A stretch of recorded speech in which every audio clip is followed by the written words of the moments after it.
today I am going to just sort of quickly demonstrate for you guys I don't really know what to call it. I guess it's like how I stretch for splits. Full disclosure, I'm naturally blessed with very flexible hamstrings, particularly in my right leg. My left leg is a little bit less, but oh well. So splits are not hard for me. They're definitely hard for some people, though it's kind of just a bit of a toss-up whether they're easy or hard for you. So I'm just going to go through some of my stretches. This is what our kids do every single day at practice. We have a team of 4 kids. They're all basically flat or very nearly flat on at least 2 out of the 3 splits. So seems to work for them. The most important thing with stretching for splits is to be consistent. The more you stretch, the better you're going to get. So I'm just going to walk you through what I do when I stretch.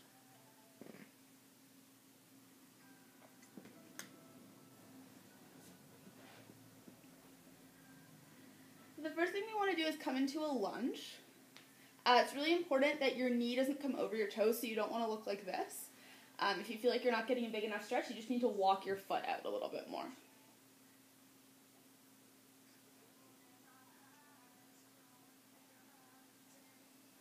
The next thing we're going to do is we're just going to sort of come back.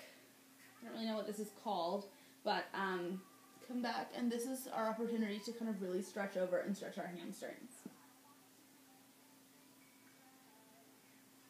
So you want to keep your front leg nice and straight. You don't want it to bend, and ideally you should either have your foot pointed or fully flexed. It's up to you. Both are fine.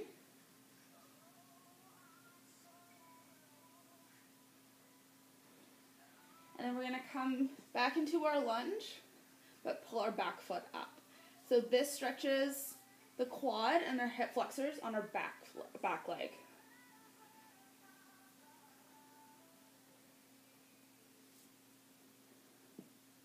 Good. Now we're going to come into pigeon. So everyone who does yoga is probably pretty familiar with this. It's really, really good for your hips.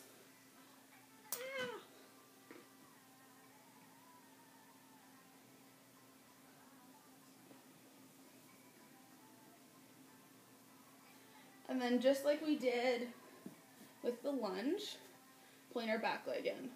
If you can like reach over and do, I think it's called mermaid. I'm not quite that flexible.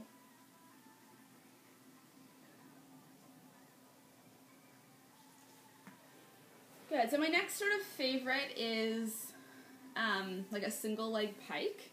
So you're gonna one leg out straight, one leg just sort of like bent in, coming all the way up and reaching over. You don't want to crunch down. A lot of people think that like kissing your knee is really good.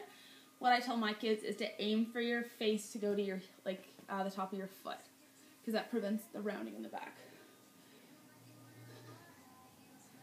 And then we're just gonna hang out here.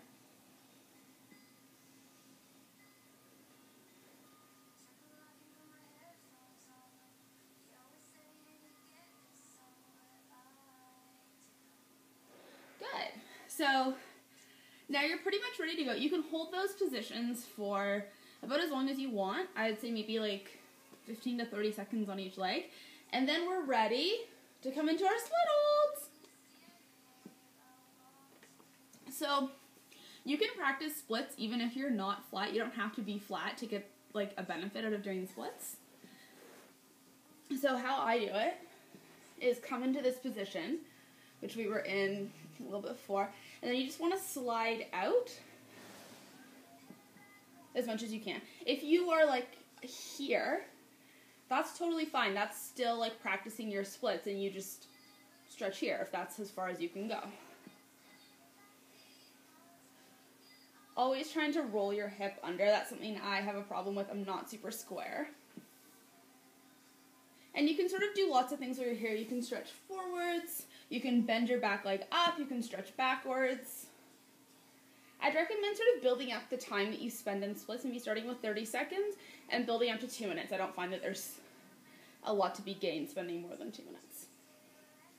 And also, you can start, once you feel really good, working on over splits.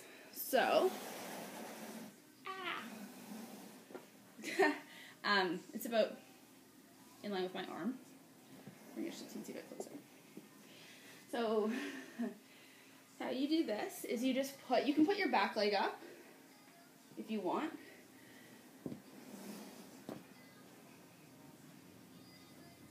Ooh. And it just gives you a much deeper, much deeper stretch. So have fun. Hopefully that, I don't know, helps you out a little bit. That's what I do. It's pretty much what I've always done. So, yeah, have fun.